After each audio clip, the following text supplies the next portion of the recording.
morning. I'm Jim LaGraff. I'm the Executive Director of Encompass Community Supports, and it is my honor to welcome everyone here this morning. I wish to thank all of the exhibitors who are here for coming out today, and those members of the community planning team that put today's event together. I believe we have a very informative day for everyone today.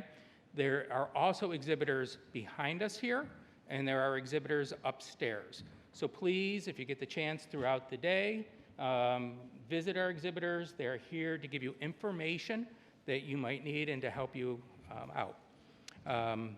Lastly, I do want to thank all the service members and their families in attendance today for your service. Anyway.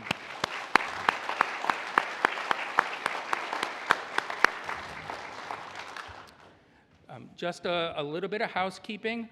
Restrooms are behind me here. Please, if you haven't silenced your cell phone out of respect, please take that opportunity at this point in time to silence your cell phones. If during this morning's events and presentations you do need to get up for any reason, please, we ask you exit towards the rear of this room as opposed to the front of the room so we're not disturbing the ceremonies this morning. When you visit the exhibitors or this afternoon, if you're attending any of the breakout sessions, there are stairs behind us as well as an elevator in the front of the building. We will get a morning break, so you'll have a time to refill coffee, grab another donut, mingle, visit exhibitors this morning.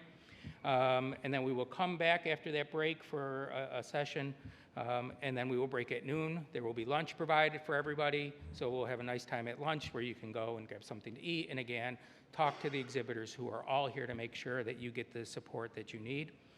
And again, if you don't know, there are volunteers running around with lanyards that say volunteers.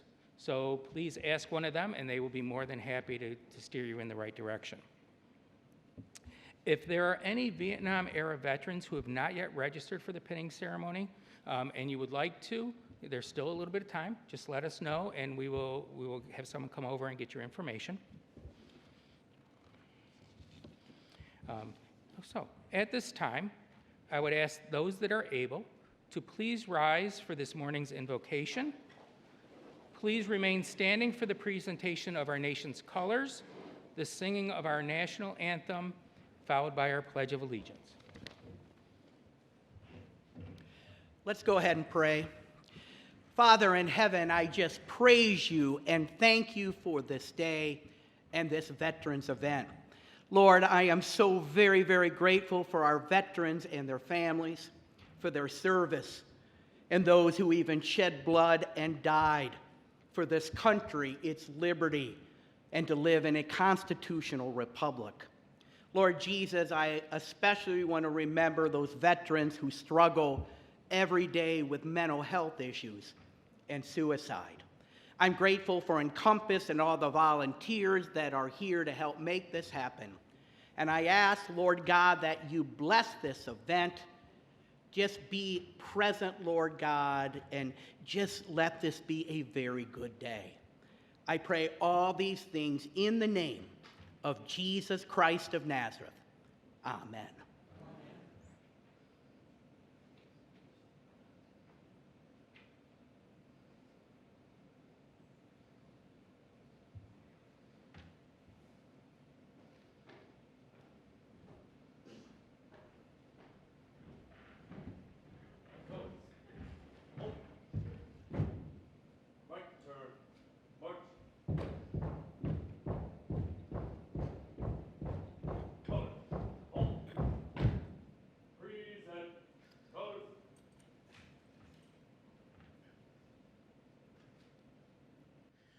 Oh, say, can you see by the dawn's early light what so proudly we hailed at the twilight's last gleaming, whose broad stripes and bright stars through the perilous fight o'er the ramparts we watched were so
I pledge allegiance to the flag of the United States of America and to the republic for which it stands, one nation, under God, indivisible, with liberty and justice for all. Carry.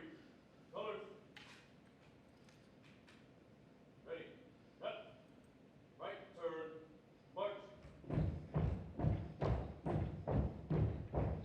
Forward. March.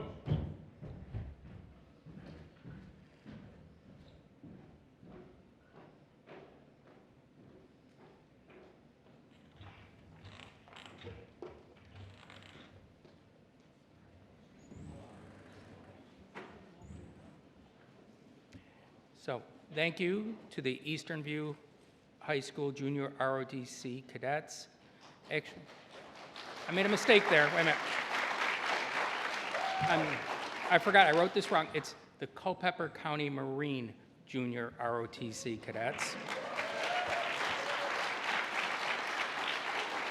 And Major Murata Phillips, Mallory Wilkinson for singing of our anthem,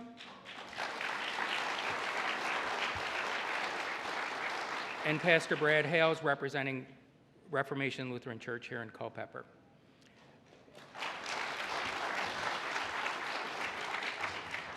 For our opening remarks this morning, we are honored to welcome Congresswoman Abigail Spanberger, representing Virginia's 7th Congressional District. Abigail's career has been defined by public service. She was first sworn an oath to the U.S. Constitution as a federal agent with the U.S. Postal Inspection Service. In this role, she investigated money laundering and narcotic cases, including at the southern border. Then as a Central Intelligence Agency case officer, she worked at home and abroad to collect intelligence, keep our country safe from terrorism, and inform policy makers in their national security decisions. Following her time at the CIA, Abigail joined the private sector and helped American colleges and universities diversify their student bodies, expand opportunities for Americans entering the workforce, and increase graduation rates. First elected to the U.S. House in 2018, Abigail serves on the U.S. House Permanent Select Committee on Intelligence and U.S. House Agricultural Committee. She is also a member of the Bipartisan Problem Solvers Caucus. Please join me in welcoming Representative Spanberger.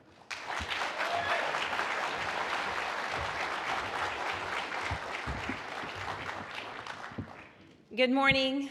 Thank you so much for welcoming me to participate in this wonderful, wonderful event. I'm Abigail Spanberger, and I proudly represent Virginia's 7th District, including Culpeper, Madison, and Orange counties, as well as many other surrounding communities. I'm honored to be here with you today in Culpeper, where we are lucky to have such a rich and diverse military and veteran community.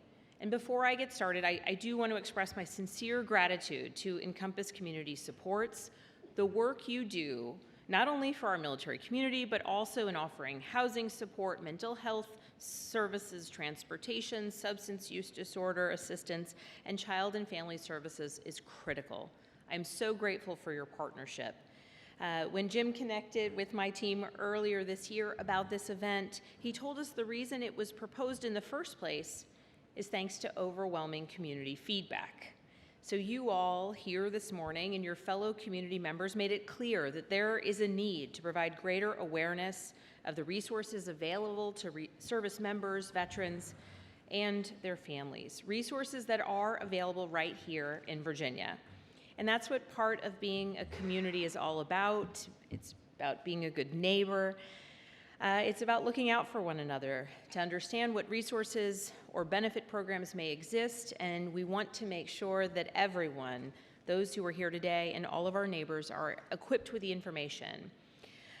Every day in my office, my team and I have the privilege of meeting with constituents and groups from across our Commonwealth who are advocating for their neighbors back home, and oftentimes for those who sometimes may be unable to advocate for themselves. And I have witnessed the ways in which that spirit of looking out for one another is especially strong within military communities. I am the proud daughter, daughter-in-law, and granddaughter of veterans. And while I am not a veteran myself, I rely on service members, veterans, and military families to tell me what you all are experiencing and where you see room for improvement. And I want you all to know that your advocacy is having a real impact. 7 years ago, I visited an organization called Tech for Troops. It's a veteran-staffed and operated nonprofit based in Virginia. Tech for Troop refurbishes computers and distributes them to veterans to take on a second life. Tech for Troops alerted me to the fact that there are hundreds, thousands really, of retired government laptops that gather dust in warehouses because of outdated protocols related to who can get those laptops. Those outdated rules and regulations prevented those laptops from being repaired and reused, and beyond just being wasteful, it was a reality that Tech for Troop recognized that there was a real opportunity gap, that many individuals, veterans, students, seniors could benefit enormously from access to affordable refurbished technology. And Tech for Troops was training veterans to do that refurbishing, teaching a new skill, pipelining people into the workforce while also ensuring that community members have access to the computer resources that they need. In response to this, we introduced the bipartisan legislation called Computers for Veterans and Students Act to cut through a bit of red tape and enable veteran students and seniors in need to access those refurbished surplus government computers at little to no cost. Our bill garnered pretty substantial support across the political spectrum, and it was signed into law last year. Now, computers are no longer sitting in shelves in warehouses when they're no longer needed by the government, but in fact, they are able to get refurbished and go out to community members. And this was a direct result of someone bringing us a challenge and a problem. More recently, a constituent alerted me to inconsistencies in coverage between the Affordable Care Act and TRICARE, meaning that the children of military families have to be rolled off their parents' coverage by the time they turn 23. And that is 3 years earlier than the adult children of parents who rely on health care through the Affordable Care Act or private insurers. It was unacceptable that military families who have sacrificed so much for our country are not afforded the same access to the same health care privileges as every other American. And to fix this inconsistency, I've co-sponsored the bipartisan Healthcare Fairness for Military Families Act to bring TRICARE dependent coverage in line with other insurance plans, ultimately with the goal and purpose of lowering costs for military families. And finally, I am proud to have voted to pass the bipartisan Honoring Our Pact Act, and my office and our team stands ready to answer any questions that you all might have about it. But this law was signed into law in August of 2022. This law expanded VA health eligibility to veterans who were exposed to toxic substances during their service and expanded VA health eligibility to 3.5 million overseas combat veterans who were subjected to burn pit fumes, Agent Orange radiation, and other toxins. This legislation was long overdue, and it is only possible to the tireless and decades-long advocacy of toxic exposed veterans, veterans advocates, and their families, so many of whom call our Commonwealth home. And while the Honoring Our Pact Act was signed into law more than a year and a half ago, we are still building on its successes today. And I'm excited to share that the VA recently announced an expansion of healthcare enrollment eligibility, as well as an acceleration of the enrollment timeframe under the PACT Act. On March 5th, all veterans exposed to toxic substances and other hazards during their military service, whether abroad or during active duty or training here in the United States, that's the addition, will be eligible to enroll directly in those programs. This is one of the largest expansion ever of veterans health care. If you think this expansion might apply to you, if you think you might have had exposures that need to be documented, or anyone, a veteran in your family, I would encourage you to visit va.gov/PACT, P-A-C-T, or please be in touch with my office. And Natalie and Mackenzie from my team will have a booth here all day and are happy to answer any questions. It's vitally important that our nation's heroes know they can access the benefits and care to which they are entitled, which they earned through their service. And I recognize that transparency and accountability start with your representatives. A few weeks ago, I hosted another town hall where we do these virtually with members of the Department of Veteran Services, Virginia Department of Veteran Services, in order to be able to answer questions, some more related to federal legislation and some related to the services of DVS. The last one was attended by more than 4,100 Virginians.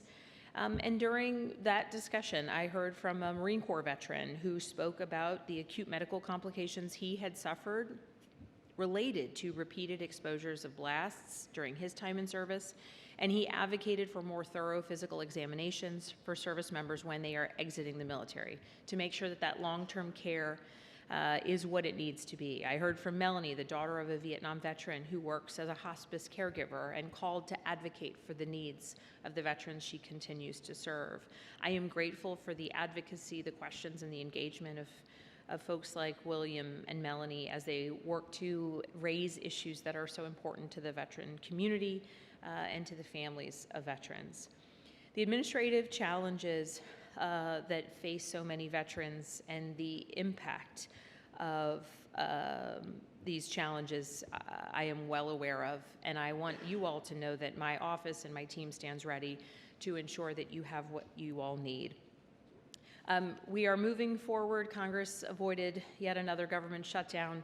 This is the fourth time this fiscal year that we have passed a relatively 11th hour short-term funding. And looking into the future, I continue to work to get our appropriations bills done on time. But in closing, I want to say thank you. I want to say thank you to every veteran in the room. Thank you to those who have served our country. Thank you for believing in a mission that is bigger than oneself. Thank you for sacrificing. Thank you for believing the rest of us to be worthy of that sacrifice. It truly, truly means so much to me. I grew up with the stories of my grandfather who served in the Pacific, and the value and the time that he put into recounting the stories of each and one of his buddies is something that stuck with me. And one of my greatest memories is being able to take him to the World War II Memorial so that he could spend time in a place that honored those friends who never came home. My father, my grandfather, or my father and my father-in-law, both veterans, and I grew up with their stories and married into stories of my father-in-law. And so between the stories I grew up with and my peers and my friends who have continued in the tradition of service set by the generations before us, I would just want to say thank you. We are always here to serve you. Please know that whatever you may need, whatever question you may have, if it is not one we can answer, we will find you the answer. And so I want to again thank you all for including me in this extraordinary event. What an honor to be able to see so many incredible service members pinned for their service to our nation. On behalf of myself as an individual, as an American, I say thank you, but certainly on behalf of the people of the 7th District of Virginia, your neighbors, thank you as well. Thank you very much, and I hope this is a wonderful day.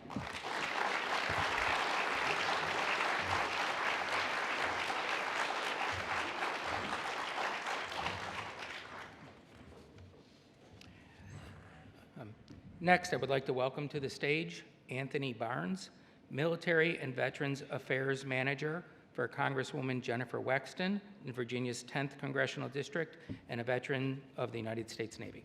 Anthony?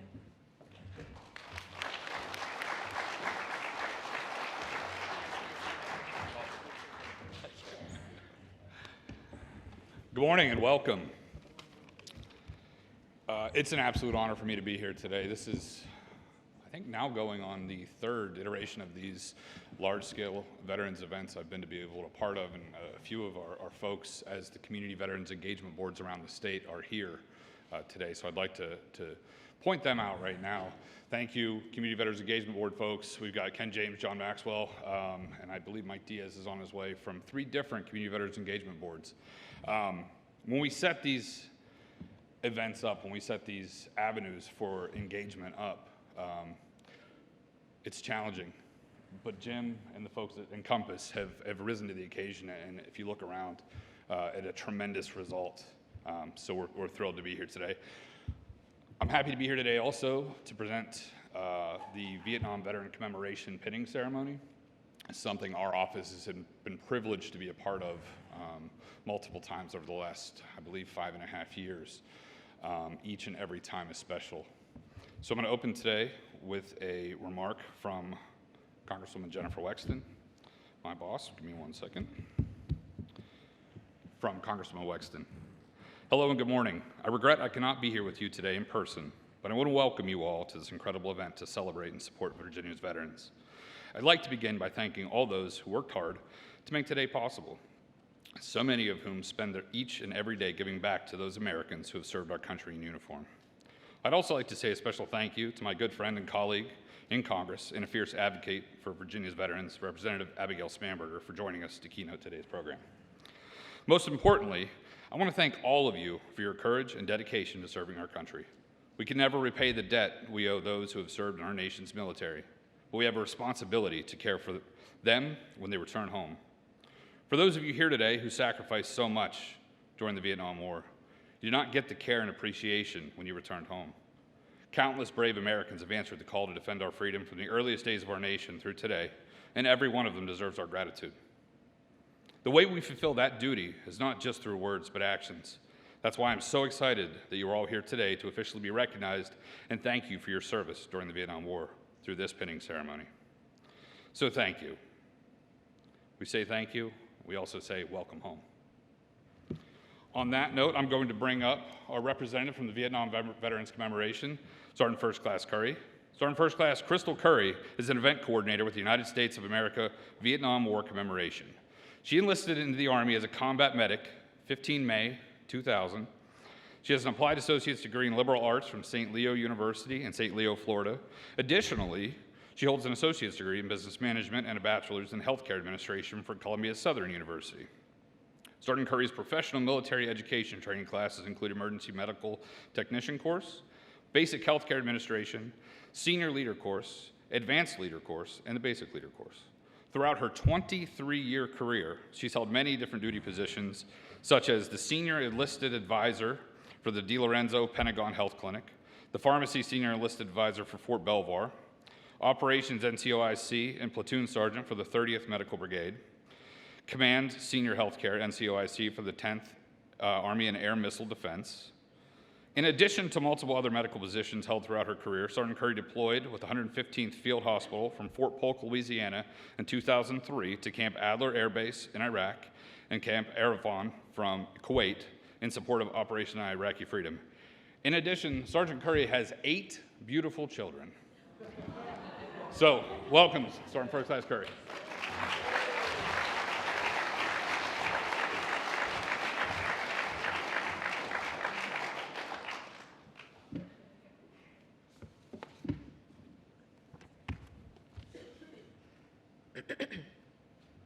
Good morning, everyone. Congresswoman Abigail Spanberger, Congresswoman Jennifer Wexton, Encompass Community Solutions, and Germanna Community College, the Vietnam Support Organization, and our Vietnam veterans in attendance. Thank you all for this wonderful opportunity to thank and honor our Vietnam veterans and their families. I am Sergeant First Class Crystal Curry, an advisor working with the United States of America Vietnam War Commemoration. Our Department of Defense office is charged with leading the national effort to commemorate the 50th anniversary of the Vietnam War. This commemoration was authorized by Congress, established under the Secretary of Defense, and launched by the President in 2012.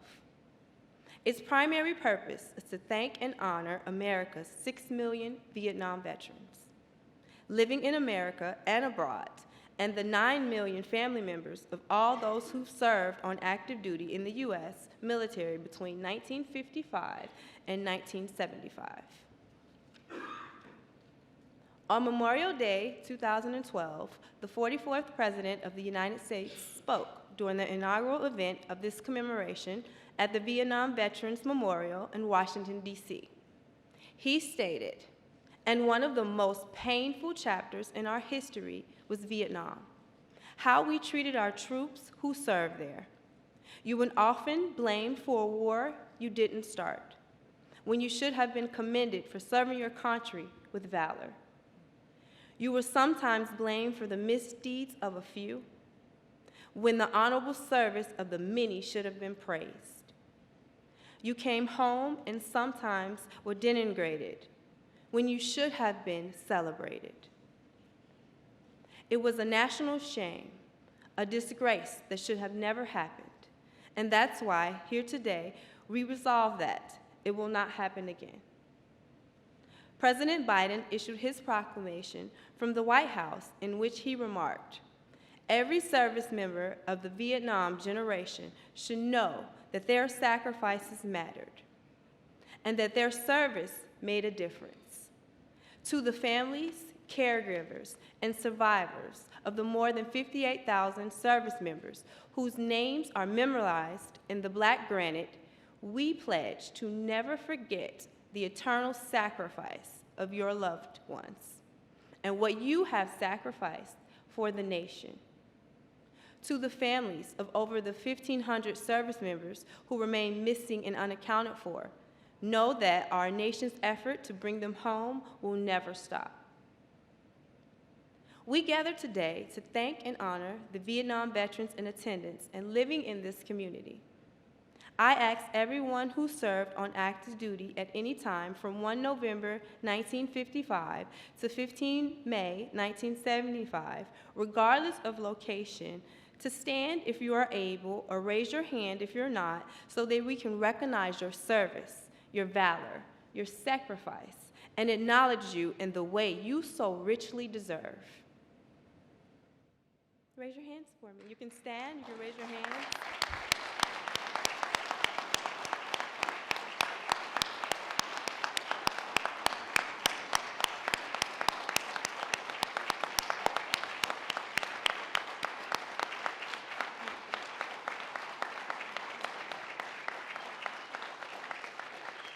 Thank you. Today, we have a lasting memento of the nation's gratitude, the commemoration designed a Vietnam veteran lapel pin. This lapel pin is beautifully struck and features an eagle's head, representing courage, honor, and dedicated service.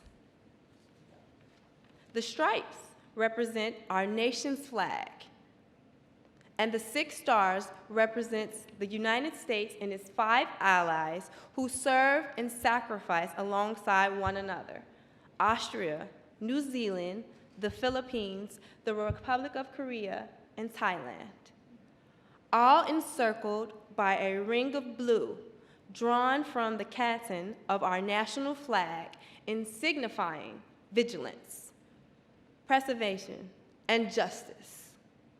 The phrase, "A grateful nation thanks and honors you," is embossed on the reverse side along with the commemoration's name. So Vietnam veterans, we will invite you to receive your VVLP from Encompass Solutions and Germanna Community College. I want to thank Congresswoman Abigail Spanberger, Congresswoman Jennifer Wexton, Encompass Community Solutions, and Germanna Community College as the host in all the veterans and veteran support service organizations for today's commemoration ceremony. Thank you for your attendance, and God bless you all. Welcome home, Vietnam veterans.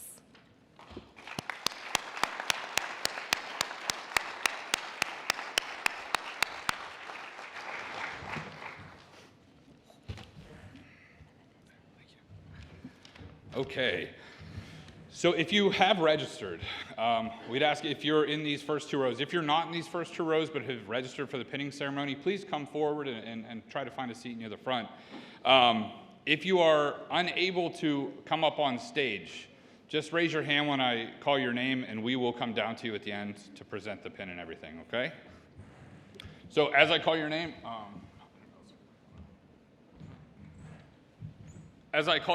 come up on stage here, and we'll be presented with your pin, proclamation, and so on. Here we go.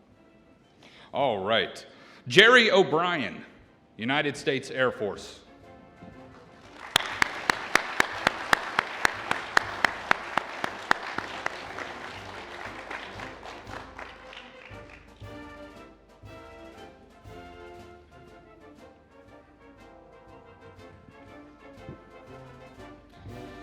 And as Mr. O'Brien is getting pinned, I'm going to call the next name to start coming up. Mr. Bob Rollins, United States Marine Corps.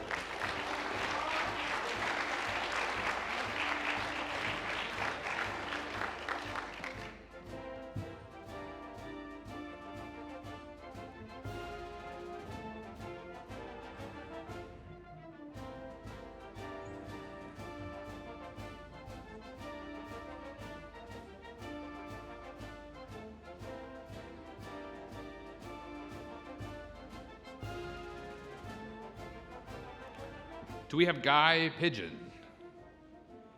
Yes. Excellent. Also, United States Marine Corps.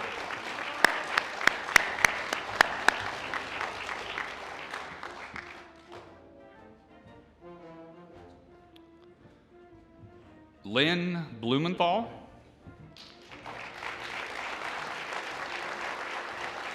Ms. Blumenthal, part of the world's finest United States Navy.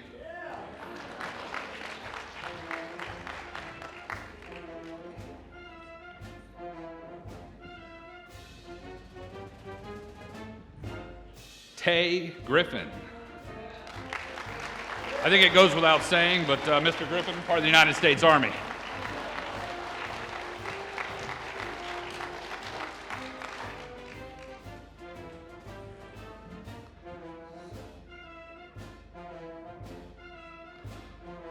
Thomas Farmer, United States Navy.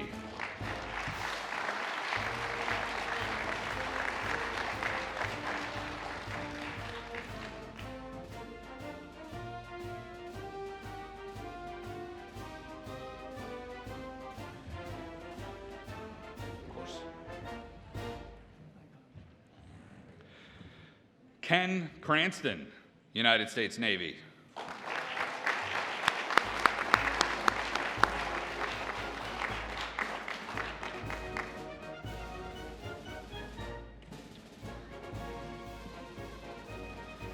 Charles Jameson, United States Army.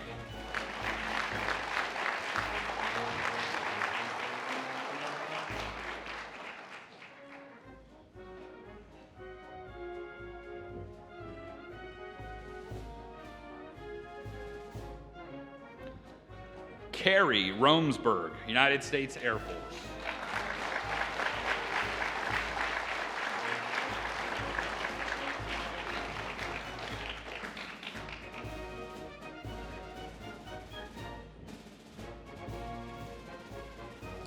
Bruce Campbell, United States Navy.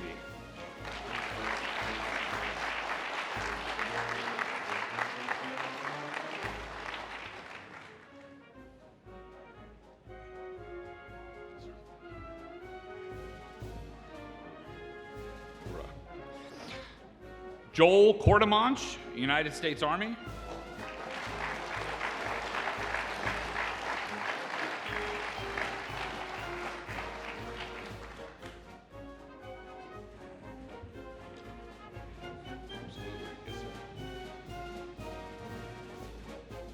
Marianne Bowersock, United States Air Force, followed by the world's finest United States Navy. Everybody comes around.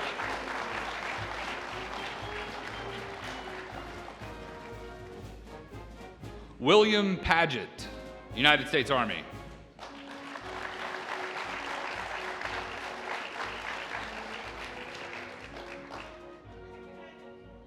Oh, perfect. We'll bring it right down to you in just a few minutes, okay?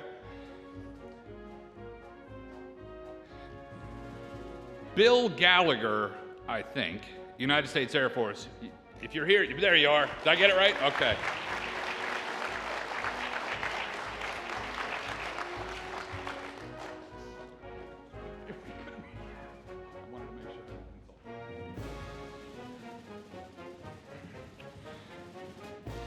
And our final two pittings here are a little bit different. So these are also opportunities for us to recognize the spouses of those late Vietnam era veterans.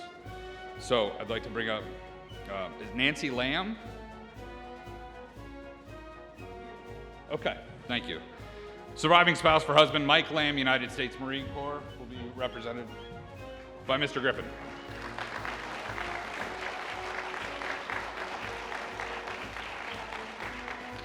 Annie Powers,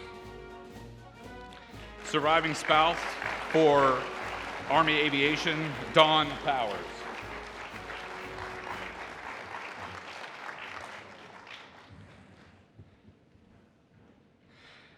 And Kitty Whitman, representing her late husband, Colonel Walter Whitman, United States Air Force, who's here and homebound. So she's going to be receiving the Vietnam Veteran Pin for us on his behalf.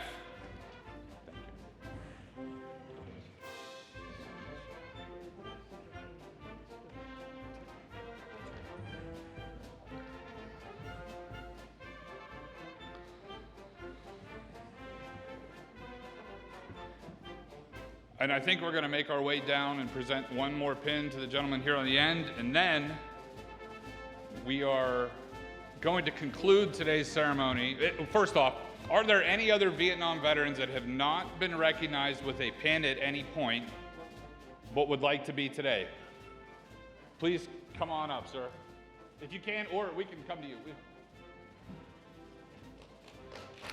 All right.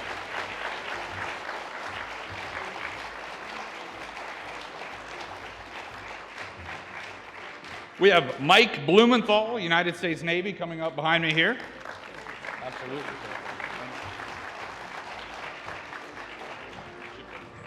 And we have another gentleman. Came up the wrong side for me.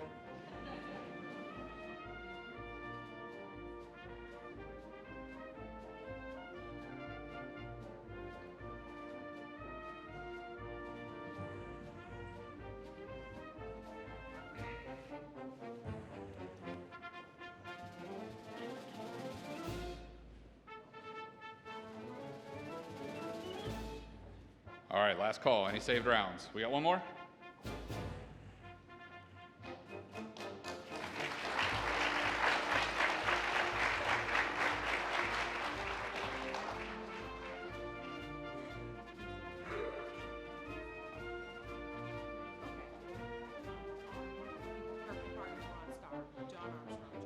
John Armstrong Jr., United States Army, Purple Heart and Bronze Star recipient. He'll be with us a little bit later, so we're going to get him pinned down.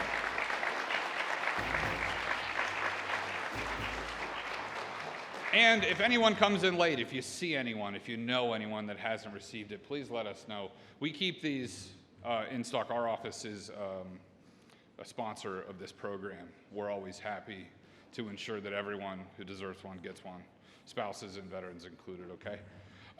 With that being said, if there are no further saved rounds, we're going to end this presentation with a rousing rendition of the Armed Forces medley. As your branch is played, please stand up. Marines, try not to break anything.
So again, I want to thank Representative Spanberger, Anthony Barnes with Congresswoman Wexton's office, and Staff Sergeant Crystal Curry for that. And because nobody should have to speak following that, we will be taking a break. We will reconvene here at 11 o'clock, so please come back. But during that time, refreshments are out here. Please visit the exhibitors. Remember, there's an exhibitor room upstairs as well, so we'll see you back in about half an hour. Thank you, everybody. Okay. So I want to welcome everyone back this morning. I think that was quite the ceremony this morning, so I thought that was pretty something. I agree. Okay. So at this time, please join me in welcoming Mrs. Sandy Markert to the stage. Sandy was appointed as the Assistant Director and Administrator for the Fredericksburg Health Care Center on July 31st, 2022. She began her career in government service in 1993. She's a proud U.S. Navy veteran. I've learned to pause now so far this morning when I mention one of the branches of the service. With extensive knowledge work in the Department of Defense and the Department of Veteran Affairs Healthcare Systems.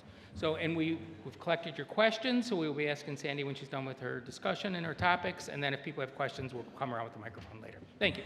Sandy.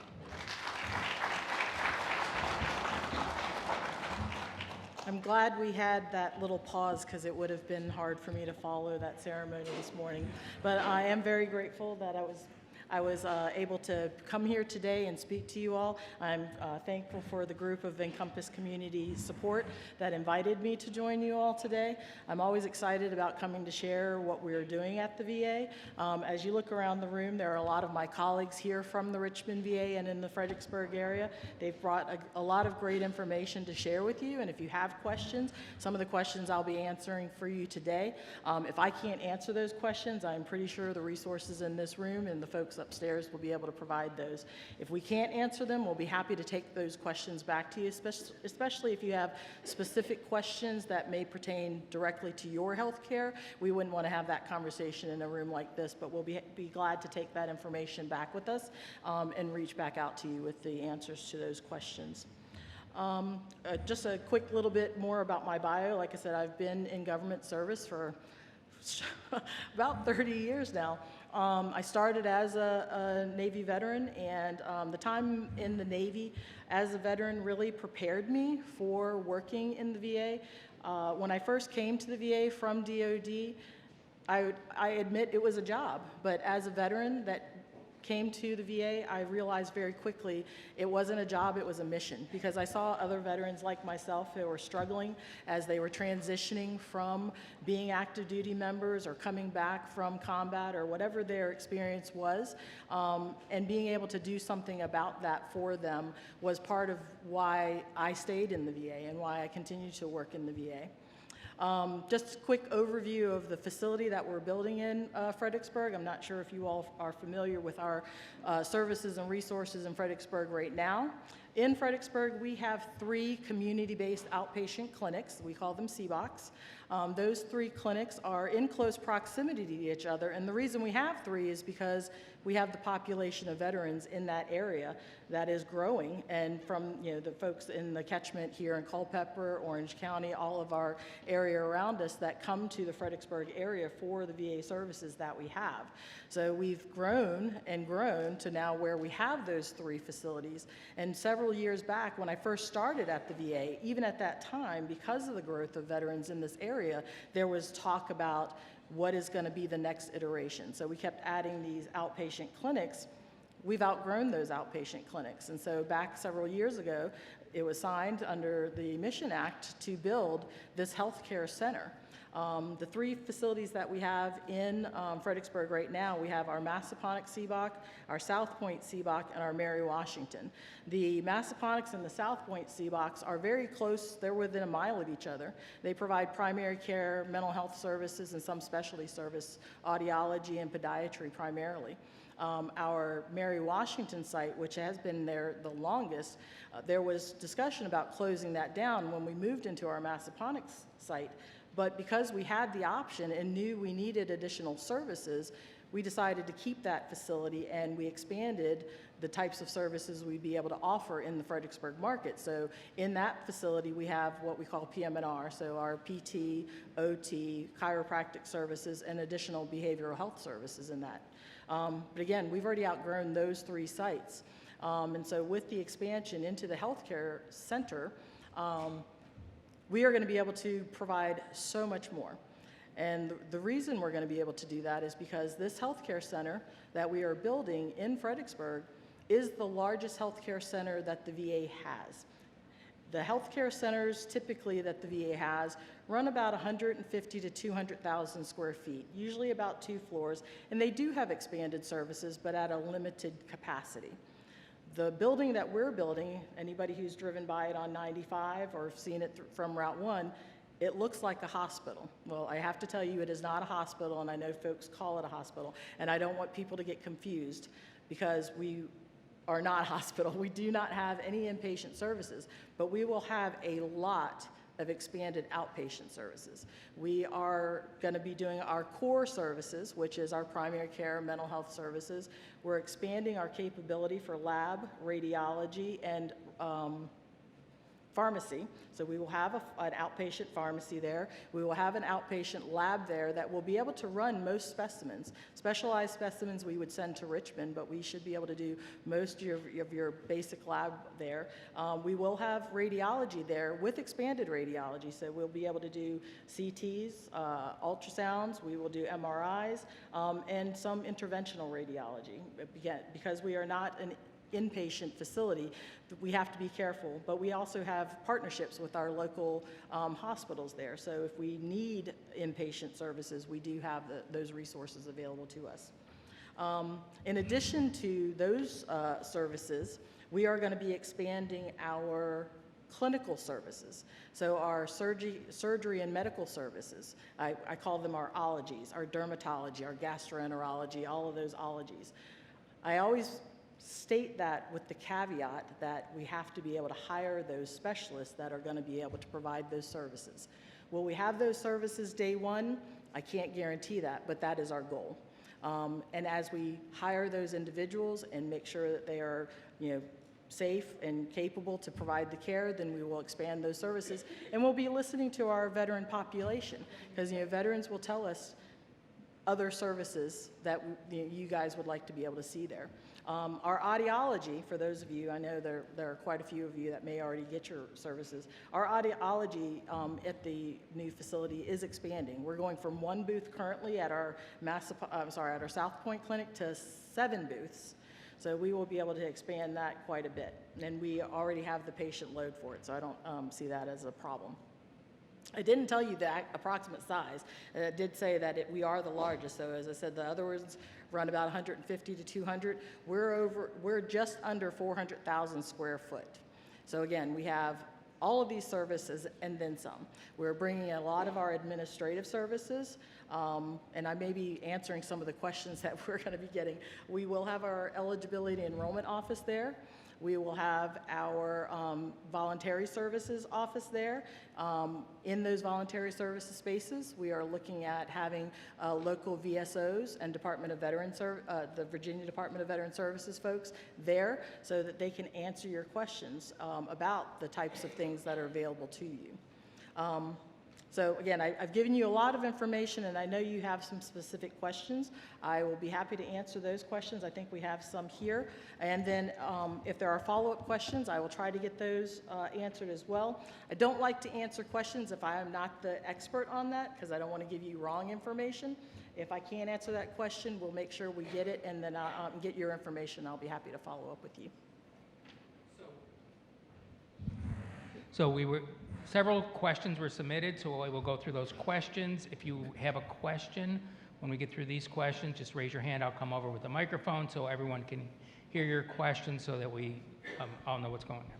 You answered this one for us. How big is the new hospital in Fredericksburg? So, as I said, it's about just under 427,000 square foot. It's 4 floors. Our 2 main floors are where most of the clinical services are going to happen, but we do have dental and eye on the 4th floor. We will have ambulatory procedures happening within the facility, GI, endoscopy, and some minor surgery procedures, but nothing that's going to, again, require any type of inpatient stay. And I think as a part of that question is we have to be careful because we're all calling it a hospital. Correct. It is not a hospital. It's a healthcare center. It's the large outpatient center. Is there an enrollment office at the new healthcare center in Fredericksburg? There is an enrollment, first floor. When you first walk in, it'll be to your right. We'll have an information desk, typically staffed with volunteers, and they'll be happy to get you to our enrollment office. They will be able to take your picture for your VHIC card. We won't give you your cards right then and there. They get mailed to you, but we can answer your eligibility and enrollment questions, answer your questions about what types of resources that you may be available. The PACT Act information that Representative Spanberger talked about earlier, we have that type of information available so they can expand on those. We also will most likely have computers available for folks so that they can sign up for services, because I know not all veterans have access to either internet or computer, and so we'd have folks there that would be able to help you with that. Do you have volunteer opportunities at your new healthcare center? So many volunteer opportunities. And if so, what types? So we will be looking for wayfinders. We will be looking for, like I said, we will have folks that will help run specimens from clinics to labs.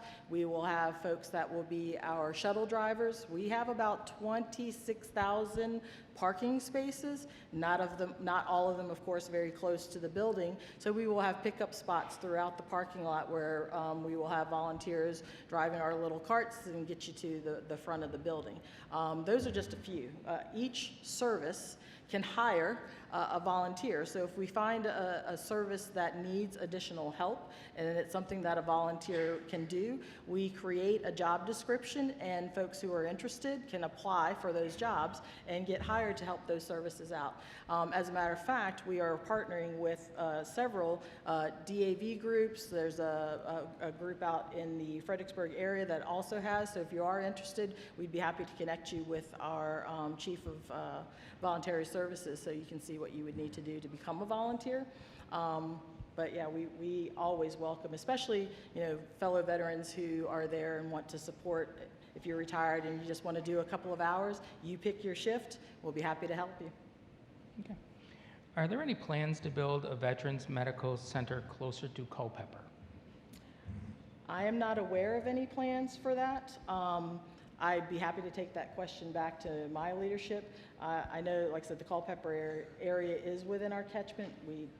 I'm not familiar enough to know what the need for that is. I know, like I said, the expansion of the HCC was for the general catchment area that we're kind of in right now. What I will say, though, because I know that Culpeper is rural, in regards to transportation, we are looking at ways to help veterans, especially ones that can't drive or may not have family members that can bring them into the Fredericksburg area, to see if we can, at one time we had like a DAV van that would run more local, but we're looking at ways to get veterans to the resources. At the very least, telehealth is something that has expanded a lot within the VA, and so if we can at least set up some telehealth hubs, that's another way that we could bring sources of care to veterans in this area. Okay. The veteran clinics already in Fredericksburg, are they going to stay open when the new one opens, or will they close? So they will be closing, but it'll be a phased closing. So the plan right now is we are due to get occupancy of the building for the new facility in July of this coming year. It takes about 6 months for us to completely outfit that building. When I say outfit, that's the furniture and all the healthcare equipment. We have to make sure it's all working, it's been inspected and calibrated, and during that time of outfitting, we're also going to be hiring. So we're going to be hiring, we're going to be absorbing the staff that are currently there in the Fredericksburg market at those 3 sites. But in addition to those folks, we're going to be hiring another 750 up towards 900 at full capacity, FTE. So we are going to be doing a whole lot of hiring in the coming 6 months to a year. If you know folks, USA Jobs is the place to go. I would recommend folks already have their resume prepared. It has a resume builder on there. It is a great resume builder, and I always recommend folks use that resume builder to have it ready to go. And then as the jobs get posted, they will be available there. It will say specifically for that Fredericksburg market. We will be looking for administrators, technicians, nurses, clinicians, mental health support, you name it, we'll be housekeepers, the whole nine. So if folks are interested, that's where you would go, and yeah, we will. Are there emergency services or urgent care going to be available at the new site? So there is not an emergency room at this facility. We are looking at providing same-day access, which is something that we've strived to do already with our primary care teams, but we are looking at ways to be able to do that so it doesn't impact our primary care teams. So same-day access is something that we're looking at. I will say, and the folks that drive past it, especially from the 95 side, it is a little misleading because you are going to see a sign that says ambulance. Well, that's because we have patients that come to us now that may come to us in crisis. And because we're only an outpatient clinic, we can't manage them, we stabilize them, and we call an ambulance to come and get them. So we've created a spot that is a dedicated location for those ambulances to come and get those folks out of. But it is misleading, especially since you can see it from 95. People see, oh, there's an ambulance bay, that must be an emergency room. There are no emergency services. I would highly recommend, if you are experiencing an emergency anytime, you should not go to one of our community-based outpatient clinics. You should definitely go directly to either urgent or emergent care to get those services. Can I get my veteran's ID card at the new center? Yes, again, we will be providing that service at the facility. Those cards, we'll take your picture and get all that information, and then we'll get that mailed out to you. Okay, and I think we touched on this one. I feel that transportation and lack of drivers is an ongoing issue for many veterans. Will the new medical care clinic offer transportation at no or low cost? Like I said, we are trying to partner with our local DAVs to see about setting up a DAV transportation program.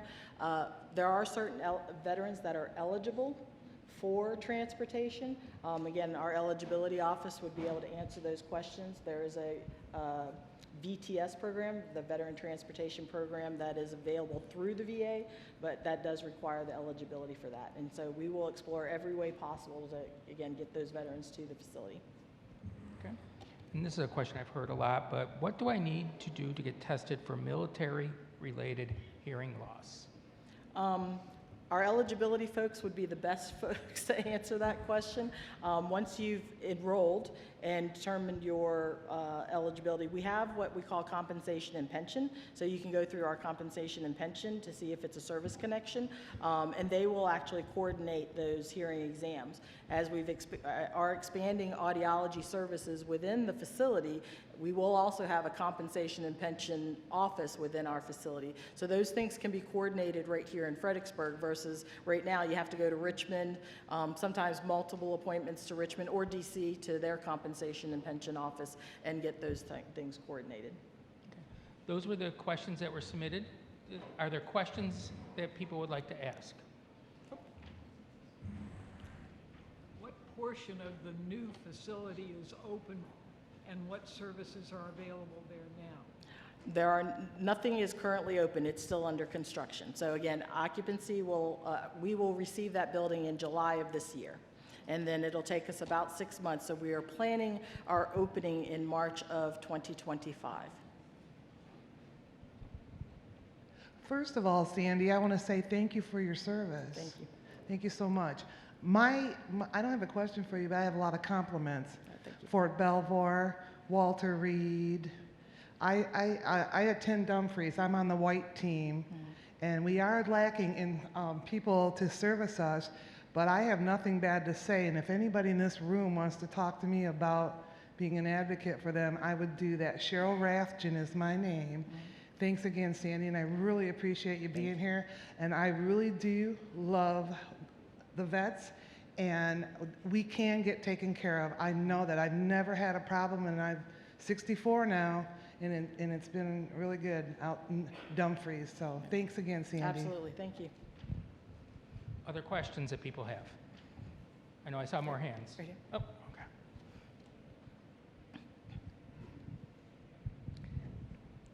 And I also want to say thank you for your naval service.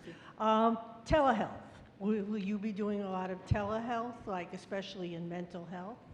We will still have, and we are expanding our telehealth footprint within the HCC, because again, ideally, if all things and stars aligned, I will be able to hire every specialist, every support staff, everybody. But the reality is we may not be able to do that. And so telehealth is a way that we are able to connect folks to the veterans within the HCC to the folks back at Richmond and or other VA facilities.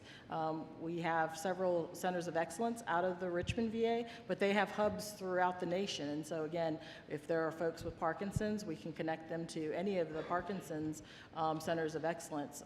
So there is a larger footprint for sure for our telehealth. Get my steps in. My question is, I go to Winchester Outpatient Clinic, which they just opened, it's a brand new one. Now, if I transferred to Fredericksburg, could I go to Martinsburg and not McGuire? Because I know the people at Martinsburg have been going up there for 20 years. So that is a possibility. What we have is called an interfacility consult process. So if you were to come to the Fredericksburg facility, but you live in what we call our VISN 5, which we have a lot of our veterans that we see in Fredericksburg that are in VISN 5. We offer you first, of course, to go to Richmond, but that may not be convenient, especially if you're living as far away as you do. That we do have the capability of referring you back to the Martinsburg VA. Yeah. Will they do dermatology at the new facility? We hope to do dermatology I hope at the so, new too. It's in facility. me for If I can teacher. get a dermatologist, we will absolutely do dermatology. When will the facility be optional? It will be operational in March of 2025. Okay, thank you. Sure.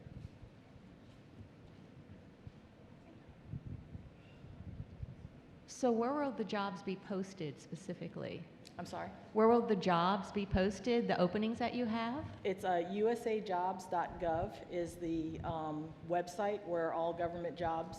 I try to post them on I have a LinkedIn account, for those of you familiar with LinkedIn. I try to share them on my LinkedIn. We're gonna have so many though, that will be a full-time job for me to just post all those positions. But USA Jobs is the best resource to find those openings.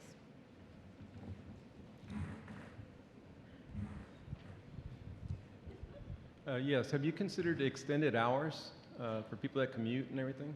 So right now, the hours of operation that we are planning are from 6 a.m. to 6 p.m. Again, based on our ability to hire and have clinicians during those times, because of our plan to do ambulatory surgery, most procedures, especially if you have to not eat anything, we try to get folks in early. And then if we do have late procedures, we need to make sure folks are stabilized before we discharge them. So the hours of operation for the building right now are 6 to 6. Those services within the building, as we start to build them, we are looking at trying to be able to also offer those. So our lab most likely will have the earlier hours, our support areas, especially if you just have to come and get a quick x-ray of your elbow or something like that, we should be able to get you in and get you out first thing in the morning so that you can get to work. But that is the goal, is to have extended hours for those folks that work. We all have, lives outside of trying to get our health care, so we want to be able to be there when you guys need us. Will you have any kind of food service there? I'm sorry, Say food service? Food service, say So- for those for families are waiting. We if they can go get actually some- will. Yes, we will have a small veterans canteen. So again, those of you that are familiar have gone to a larger medical center, there's usually a cafeteria that's run by our veterans canteen service. So we will have a small veterans canteen service area on the first floor. It will provide hot food as well as, just like grab and go sandwiches, snacks, drinks, and things like that, and a small retail section within the facility. I myself like the retail section because they usually do have a lot of military apparel. So I have my Navy hat, my Navy shirt, my Navy bumper sticker, those types of things. So. Sandy, you said it was 6 a.m. to 6 p.m. Is that Monday through Friday only, or do you have weekend hours? Currently, it's Monday through Friday only, but again, the goal always is to try and provide extended hours outside of the traditional. And so once we get established, there's nothing that says that in some point in the future we wouldn't look at potentially trying to provide Saturdays. But it's not written in stone yet. Sandy, thank you for your service in the Absolutely, Navy. And is there a component of the medical program that supports home medical care, home-based, such as visiting nurses, RNs, and doctors? Yes. So we currently already have home-based primary care available in the Fredericksburg area, and they do go visit. There's, I believe, nurse practitioners and several nurses, and we have, I think, just recently hired a part-time physical therapist and some other support staff. And with everything, as we've gotten more space, most likely we'll be expanding that, especially if the need is there. Sandy, will there be a pharmacy in Yes. the building? Yes, there is an outpatient pharmacy, yep. There will be a pickup window there. I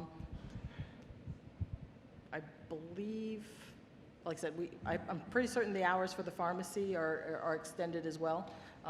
And because of the fact that we will have a pharmacy on site, we have the ability, because for those of you that may get care at our Fredericksburg sites, sometimes if you're out of something, we have to courier it from Richmond too, but because we'll have those things on site, you'll be able to, like get started on an antibiotic, you'd be able to pick up those starting doses right then and there instead of having to run to CVS or get that starter dose.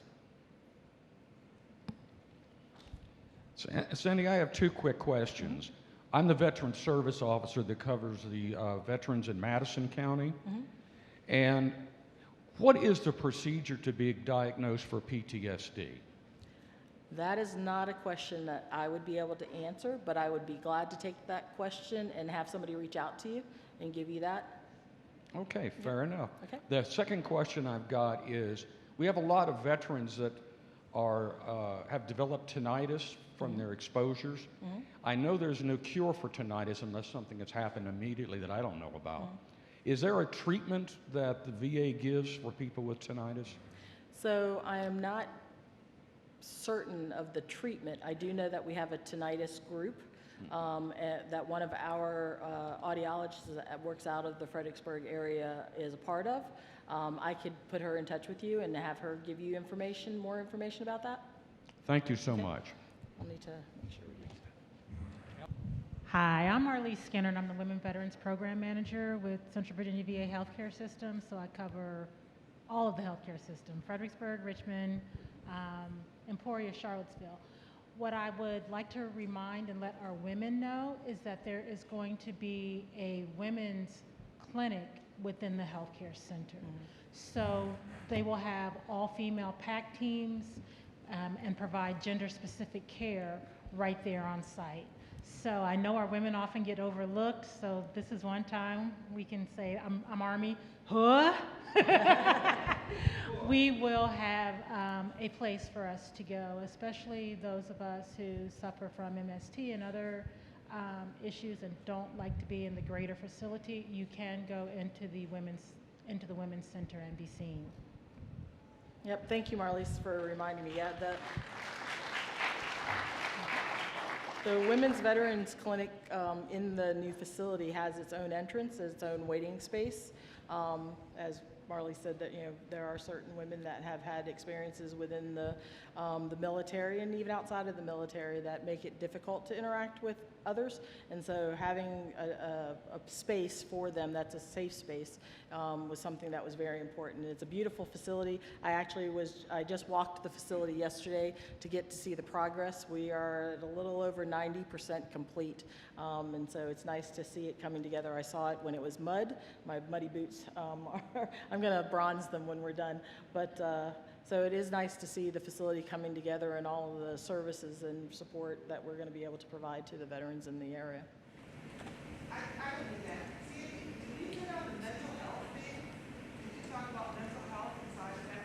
Yes, there is a very large mental health in that. There's a substance use disorder section of mental health, and then there's individual as well as group mental health services, psychologists, psychiatrists, social workers. It's one of the largest mental health service areas that I've experienced within VA for a community facility. Okay. Any last questions anybody has? Oh, we got one over here. I don't know.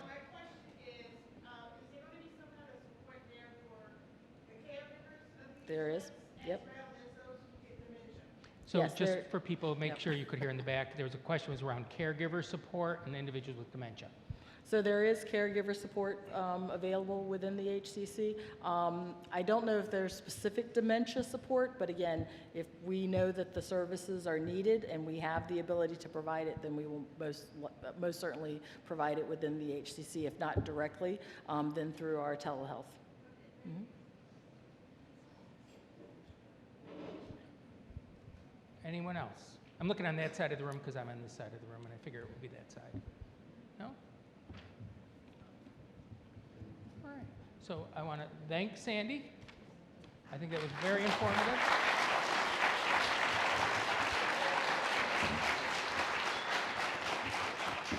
And again, I want to thank everybody for inviting me to come today. I really do enjoy the opportunities to come and speak to the veterans groups to let them know what we will be offering. As we get established within the HCC, we are looking at partnering with as many of our local veterans groups as possible. One of the facilities I came from that was an HCC not nearly as large as this, we had a veterans council that we met with regularly. It had veteran representatives as well as VSOs that would come and speak to the leadership to, again, be the voice of the veterans that are in the community that can't always be present to talk about and advocate for what they need. And so that is something that we'd be looking at doing. Be on the lookout for our ribbon cutting grand opening, because of course we would really enjoy you guys being able to be there and be a part of that celebration. And then I'm going to go on a long vacation. All right, well, thank you very much for having me today.